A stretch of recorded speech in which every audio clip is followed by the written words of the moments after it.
What's going on, ladies and gentlemen? It's Rob with Animus Visual Reviews. Today we're gonna get right into it and be talking about the new Portkeys HS8. Let's go. All right, so I wanna do a quick unboxing real fast. There's not a lot in here, so we'll get over it very quickly. You have the box. Nice little Portkeys box. I have already opened this, of course, and play with it, so never mind things being kind of out of place. Obviously, you have this beautiful 8-inch monitor. We'll get into all the specs here in just a second, but I wanted to show what's in the box. So there is a little baggie with some screen holder replacements in case you lose these little 4 pieces here, as well as a hex key for those screws to be able to adjust it. This is replaceable, which is really cool. You get this D-tap 2 barrel, and it screws into the bottom so it doesn't come out easily. It's good that they're including this, and also good that it's a barrel connector because these are very common. A lot of monitors use these, so good addition to have in the box. You also get this wipe cloth, as well as a very, very small USB thumb drive, which I could probably just leave it inserted into the bottom of the monitor and don't remember it's even there. This could be used for firmware updates or loading 3D LUTs into your monitor. Let's go ahead and get into the details. So I wanted to go over some of the details here on this monitor. Like I mentioned earlier, it is an 8-inch screen, so it is plenty big, probably bigger than most people might want for some rigs. However, I think it's going to be an ideal director's monitor, and I'll tell you why in just a moment. First things first though, it is aluminum alloy construction, so super durable, seems like it could take a beating. Another cool thing they did with the design is they added 1/4 by 20 screw points on all sides. So now if you wanted to do side handles or cage the monitor, now you have ways to screw it in all directions. Another very cool thing they did was HDMI and SDI pass-through, loop-through, conversion, etc. So if you have an SDI in, for example, you can HDMI out to another monitor, or vice versa. If you have a transmitter that's HDMI, you can go ahead and pass out an SDI signal. This is also a 1080 monitor, but it does take up to a 4K DCI 24 frame a second input. Brightness is 1100 nits, so keeping up with probably some of the highest brightness monitors on the market. This is no exception. 1100 nit is definitely visible out in bright sunlight. Another big thing, of course, is the new horizontal and vertical power pass-through, which is specific to Portkeys monitors and something that I haven't seen done before, which is very, very exciting. You can go ahead and unscrew this, and you can see here, this is where the power pass-through happens. You can rotate this piece in whichever angle that you'd like, and it is literally an MPF battery stud. So you can place it however you'd like, and whatever's more convenient for your unit that you're using. And then you can go ahead and add a wireless transmission unit directly on the monitor. No need to find where on your rig you're going to go ahead and add it. Clearly, also, it does have, in Portkeys fashion, double MPF battery inputs, so you can do a hot swap if you need. On the bottom, you have your HDMI in and out, as well as USB for 3D LUT loading, as well as firmware updates.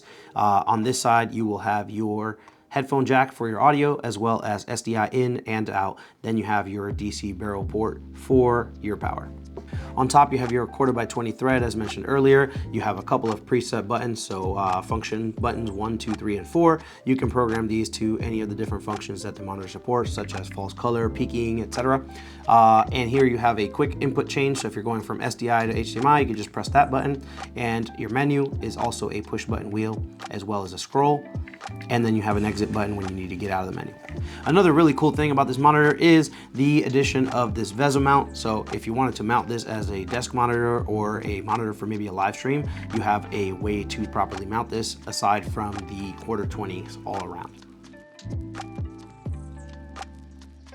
I wanted to sneak this little review in here, which is the Portkeys BD-1. It is essentially a double-sided MPF header, and you just need to power it with either a barrel port or, even cooler, a USB-C power connector, which is insane. I was able to power the monitor using a power bank. I've never been able to do that. So in a pinch, if you don't happen to have a cable or you ran out of MPF battery power, it comes in super handy.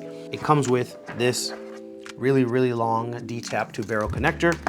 And the other cool thing is you can rotate this piece and arrange it however you'd like to mount your accessories in any direction that you want, making it super versatile. Back to the monitor.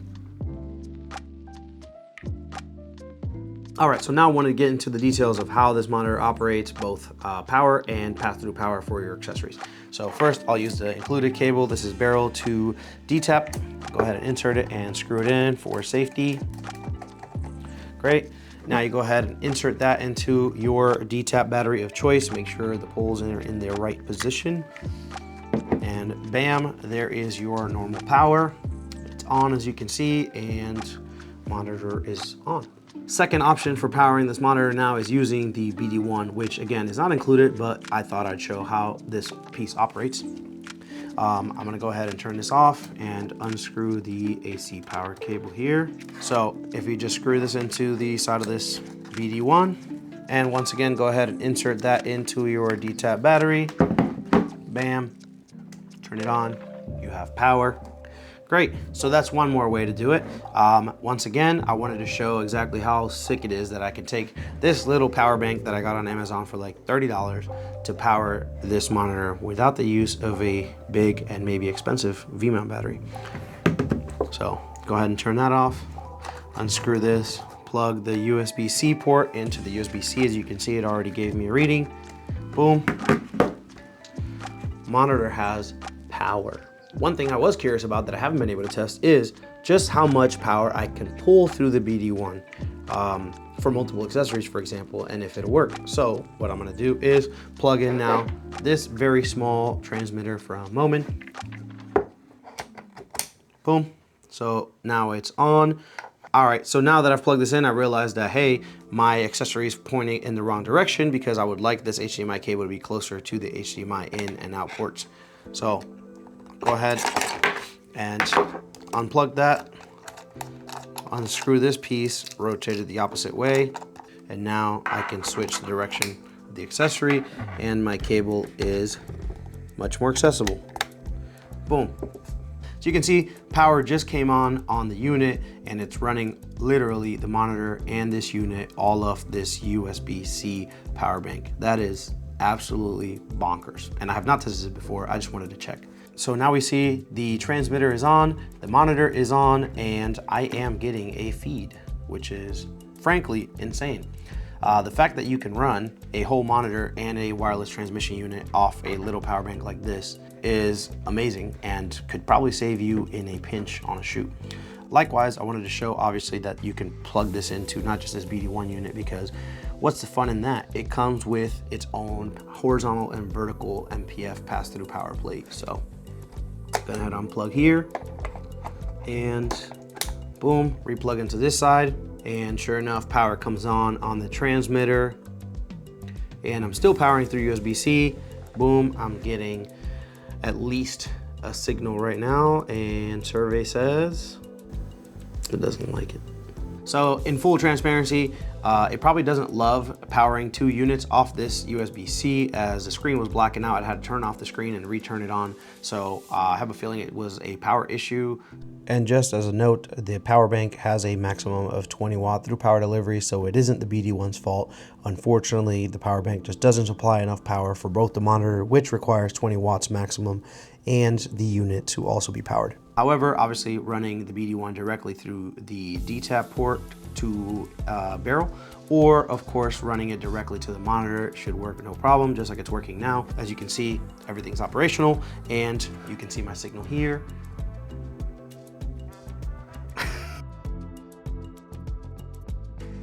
All right, so originally I wasn't gonna go over the menus since a lot of these Portkeys monitors do have the same UI, same menus. However, seeing as this one is not touchscreen, it does have a little bit of a different menu. I'll just quickly go over some of the settings and some of the features that the monitor has in terms of its UI and menu here. So as you can see across the bottom, there's all of these different features that you can access. Audio levels, zebra, false colors, grid, etc., etc. I'm using the menu scroll here to kind of just go through them, and then if you click once, it will activate that specific function, crosshairs for example, or grid. If I click and hold the menu button, it brings up all of the options for that specific function. So I can go ahead and click in again and turn on the grids. I can change the regions, I can change color, for example, on this one. Likewise, you can go ahead and scroll through with all of the options for each function available. If you want to exit that, you can just hit the exit button at the top exit button will take you out of that specific menu. So on the main screen, just clicking the menu button once will bring you up to the actual main menu of the monitor itself. As you can see here, you have all of the image options, including the anamorphic, de-squeeze, backlight, color temperature, all the brightness settings. Right next to it, you have your HDMI and SDI input settings, which again, you can just click here on the input and it will do a quick switch between HDMI or SDI inputs. You have your output settings, so you can set to output a LUT, change the 1080p to I if you for some reason need that. You have your display flip functions here. Next one over is your functions. This one's important because you can here set which function is tied to each one of these function buttons. So 1, 2, 3, and 4. As you can see, I have peaking at my number 1. So when I press it, I get my peaking. Zebra for number 2, false color for number 3, and grids on or off. So those are all mapped to each of these function buttons, and you can change them within that menu. So clicking once again will bring you to that menu. Then you have these last settings here. So your language, you can reset it, your fan settings, battery voltage display if you want that, sound configurations, turning up and down the volume, and your firmware upgrade using the USB port at the bottom. And then last on this menu is the 3D LUT, which again, you can load using a USB that's included or any other USB at the bottom of the monitor. So that's pretty much it in terms of the menu. Again, not a ton of stuff to go through. Again, it's not something you can use to control focus or control cameras like some of the other Portkeys monitors. So it's a little bit of a simpler setup, but that does make it a little easier to navigate. All right, so let's talk about the pros and cons. Number one and main thing I like is how bright it is, because I can be outdoors in bright daylight and be able to see it. The size also helps nail critical focus. Of course, you can see very well what you're doing. I'm also really liking this accessory that it comes with, because you can go ahead and mount a wireless transmission system directly onto the back, and that leaves your rig a little cleaner and with one less cable to worry about. In terms of cons, ultimately, because of the design of the monitor and the replaceable screen, it is not touchscreen. So sadly, we'll not be able to actually move through the menus with your fingers. However, you can use the manual wheel here, and it makes it easier to have an extra input button to switch from HDMI to SDI very quickly. The second con is there is no camera control. So if you're used to other Portkeys monitors like the BM5 or LH5P that has wireless control of your Sony or Red cameras, this does not come with that. On the flip side, it is a $400 monitor, which I think is great value. So yeah, that's about it. Solid product from Portkeys. They've been consistently just upping the bar and trying new things with their monitors or listening to feedback. I know for a fact because I'm also providing feedback as I get these. This is a really, really cool monitor.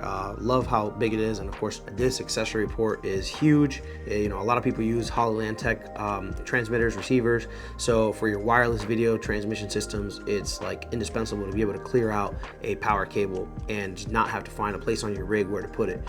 Being able to mount it on a monitor, especially for director's monitor use. I mean, imagine this caged out with a little handle. Man, this could be like a game changer for that purpose. Anyways, as always, if you guys have any questions, comments, concerns, please leave them out in the comments below. If you haven't yet subscribed, please consider subscribing. And this is Rob with Animus Visual. I am out.